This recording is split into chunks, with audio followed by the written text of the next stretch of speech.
설득하기 위해서는 이 소개를 잘해야 하는데요. 궁극적으로는 예수님 소개까지 가야지요. 그래서 오늘은 성령의 소개에 대해서 생각을 해보겠어요. 첫째로 환상도 의심해 봐야 합니다. 베드로는 환상으로 보여주신 부정한 짐승을 잡아먹으라는 그 장면이 그냥 해석이 안 돼서 의아해 합니다.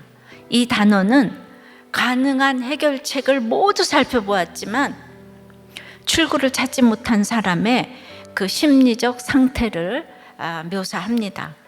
그래서 놀라고 당황해서 지금 이제 의심에 빠져 있다는 거예요.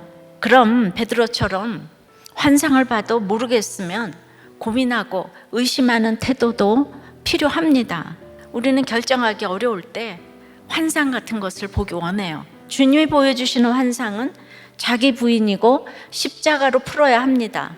그러니까 베드로가 육적으로 허기를 느끼고 있던 그 시간에 부정한 짐승을 보면서 영적 굶주림에 지친 이방인들의 허기를 좀 느껴보라고 하는데, 이 환상은 결국 베드로의 자기 부인이고 십자가 적용을 해야 하는 환상인 것입니다. 두 번째는 성령의 말씀을 들어야 합니다.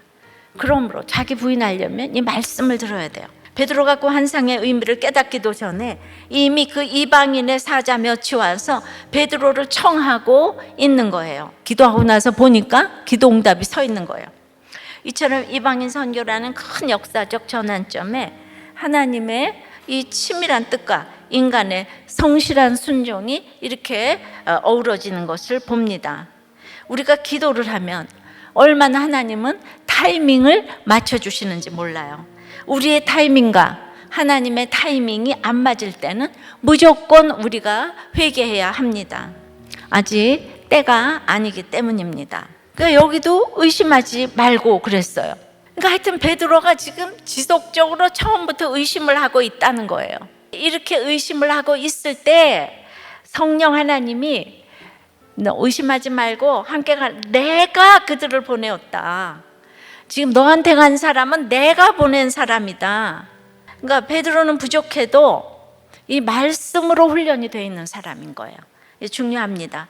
그래서 넘어져도 일어납니다.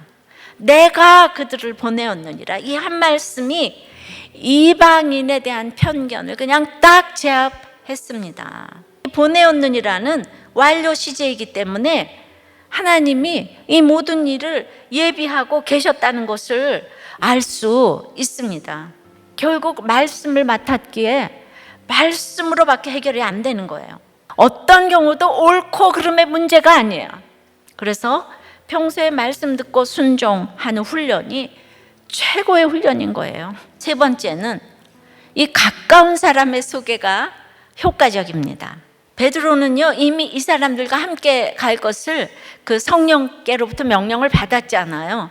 근데 곧바로 그들과 함께 갈 수도 있는데 성령이 자신에게 그 말씀하신 사실을 밝히지 않았어요. 성령께서 자기에게 하신 그 지시의 내용을 그들로부터 구체적으로 듣고 확인하려는 의도가 있잖아요. 하나님한테 인도함을 받았어도 사람들하고는 계속 용의주도하게 의심해가면서 확인해가면서 징검다리 돌다리도 두들겨가면서, 그것이 우리가 성실한 주님의 말씀에 대한 순종이에요. 그러니까 뭐 믿으면 다야 이런 게 아닌 거예요. 계속 대화를 해보면서 검증을 이제 해야 되는 거죠. 그래서 무슨 일로 왔느냐? 베드로에게 이 일이 워낙 힘든 일이라는 것을 인정하셨어요, 주님은. 그러니까 주님은 베드로의 그 수준에 맞게 부하들로부터 주인에 대한 칭찬으로 소개를 하는 이 고넬료를 준비해 놓으셨어요. 그때 로마 백부장이면 나는 새도 떨어뜨리는 사람이고 자기는 어부 출신인데, 고넬료가 하인과 부하들에게 소개받는 내용은 자기 주인은 의인이요, 하나님을 경외하고 유대 온 족속이 칭찬하고 영적으로 천사의 지시를 받는 칭찬받는 자라고 하는 거예요. 유대 온 족속은 식민지의 백성들이 종주국인 이 로마의 관료를 지금 칭찬한다는 거예요.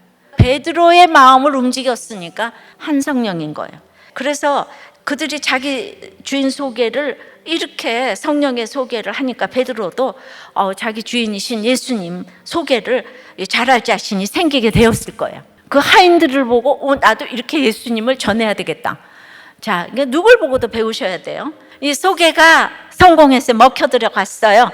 그렇게 못 먹겠다고 그러더니 지금은 이방인 고넬료의 심부름꾼을 친절하게 맞이하고 유수까지 하게 했어요. 왜? 이들과 지체의식이 생겼어요. 그런데다가 배려하는 마음까지 생겼어요. 이게 예수님을 소개하는 최고의 용의주도함, 구체적인 디테일.